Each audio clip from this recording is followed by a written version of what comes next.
On all these great people you've worked with, specifically, you during that PayPal period of your life, Mm. one of the things I was reflecting on is they're all independently successful people, but they're all very different people. And that in and of itself is evidence that there's not one version of success. 1,000%. There's Yes. many different types of success. Yeah. Presumably there's many different types of entrepreneur, leader. Yes. Give me a flavor of the different types of entrepreneurs you've worked with. Okay. And what, because I sat with Walter Isaacson Mm-hmm. and he talked to me about Steve Jobs, Elon Musk, Yes. etc. And it was like, Steve's really great at hiring people. Elon's not as good as at the people team building part, Yes. but he's better at this part. Yes. So no entrepreneur wins at every game. Mm-hmm. Generally speaking, as an entrepreneur, you should try to win to play the games that you have a massive competitive edge on.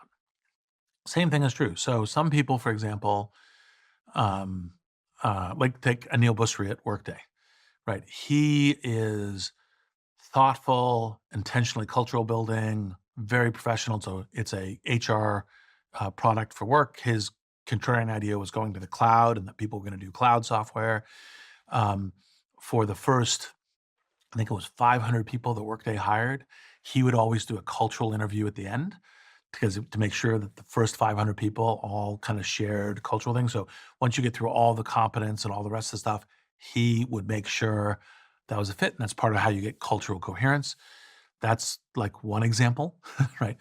Another example, Elon is I have a big idea and I convince myself 100% that it's absolutely going to be the case. Like, I am going to settle Mars. We're going to terraform Mars in our lifetimes, which is, no, it's impossible. No human being on the planet, including Elon, is going to do that within Elon's lifetime, right? But I'm going to go all in. I'm going to work really hard. I'm going to be technologically sophisticated. I'm going to work against the odds, right, in order to make that work. That's Anil, very professional, understands the workplace mark. Elon, I think I was like the second person he pitched SpaceX to. And his pitch, though, to my defense, was, I'm going to send a turtle to Mars. And I'm like, that's not a business. Right? And you're competing with national governments and like Russian subsidized rocket programs and so forth. This is not a good I was wrong. He was right. Right. But it's not a good equity, kind of play. He Right. pitched it to you as an investor. Yes. Yeah. Right. At what point was SpaceX at when he pitched it? That was before he started. So it was an idea. Yes. And I'm going to send a turtle to Mars. And then it became, I'm going to send a gelatinous cube with plant seeds in it to Mars because they'll grow. I'll be the first person who will send life to Mars. And you're like, well, okay. Right. What did you think genuinely when he said that to you? I thought he'd gone off his rocker. Really? Well, yeah. Of course you would. Yeah. Like my friend said that to me. I think I'd make a couple of calls just to check in. Do you know what I mean? Yes. Like, is Elon doing okay? He's just told me about this turtle. Yes. It's like, that's not a business. Right. Has your opinion of him changed over time in terms of his potential and ability as an entrepreneur? No. I've always thought of him as one of the world's great entrepreneurs. Always? Yeah. All the way back to PayPal days. Really? Yeah. No, look, he has done repetitively amazing things. Now, he pitches everything with the same level of certainty. Right? Like, I have this idea for online banking. I have this idea for boring tunnels under cities. I have this idea for creating a pneumatic tube for Hyperloop tubes. All of them, he has the same level of, I am 1,000% right that this is like guaranteed to be part of the future. Right? And I may be the unique person to make it happen. Right? So you have to have some discernment. But his on-base batting is pretty good. Yeah. Right? For such major ideas. But it's not 100%. Yeah. People kind of excuse that though. Of course. If you get one that's big, that's fine. Right. Yeah. On the hiring side, is he up there with the best, or is he not a direct hirer of people like Steve Jobs was? He hires well. Matter of fact, you can't be a great entrepreneur and not ultimately hire well. Mhm. I think some people are better hirers. Some people also are are the kind of people that people would work for forever. Elon tends to burn people out a lot. Like there's lots of burnt out people in his wake. And when you go and talk to those people, what you hear is some people say, that was the best work experience ever, and I never want to work for him again. And other people say, that was the worst work experience ever, and I never want to work for him again. So they're all, I never want to work for him again, right?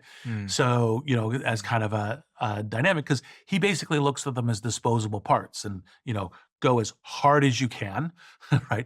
And then afterwards, you're out. Don't care. Because he goes so hard. Yeah, he goes hard, but he also thinks your only relevance to me is your relevance. Your only relevance to me is, can you help me with my mission? And after you're done, after you can no longer help me with my mission, you're not relevant to me anymore. What do you think of that approach? That's not my approach, right? LinkedIn mirrors my approach. Literally, I am referenceable by every entrepreneur that I've ever worked with, right? As a board member and as an investor, right? Who, even ones that I've fired as CEO and so forth, those people will say, he was really good to work with on these things. They may also have some critical things. There's no problem with that, right? But literally, when I'm pitching an entrepreneur, I just call anyone that I've worked with, right? Because I try to work with people in a way that even when we're at a difficult moment, because I disagree with them intensely about how well they're doing or what they're doing or something else, that I'm doing it in a collaborative, constructive way. And so my goal is to work with people, like anyone I want to work with, Brian Chesky, Mark Pincus, et cetera. I want to be able to work with them for, the rest of our lives. What's interesting is I think these strategies fundamentally come down to what you think matters in life the most, because you could optimize more for building more companies or something at the expense of something else. And it's a trade-off of something else. Like you could go harder, but there's a trade-off happening here. And we often, because Elon's done these crazy things like the cars and the Neuralinks and there's tunnels and now the AI and the X and the spaceships and stuff, we go, oh my God, that's so amazing. And I do that as well as an entrepreneur. I go, fucking hell, one person can do that much. But we almost never talk about the trade-off. Yes. Yep, you're 100% right. And it's so, this goes back to the point about self-awareness. It's like, it's so tempting for the brain to go, oh my God, I want that. That's what I want. Because you're not seeing the trade-off. You're not seeing the darkness. That is 100% correct. And look, I respect it. I understand the burn people out, treat them as disposable assets that when they burn out, you just jettison them. And you can be Elon's not the only entrepreneur who's very successful doing that, right? But, for example, on the other side, if you go to Mark Zuckerberg and you talk to the people who work for him, they're like, that was great. That was the best working experience of my life. Of course I work with him again. Interesting. If you love the Diary of a CEO brand and you watch this channel, please do me a huge favor. Become part of the 15% of the viewers on this channel that have hit the subscribe button. It helps us tremendously, and the bigger the channel gets, the bigger the guests.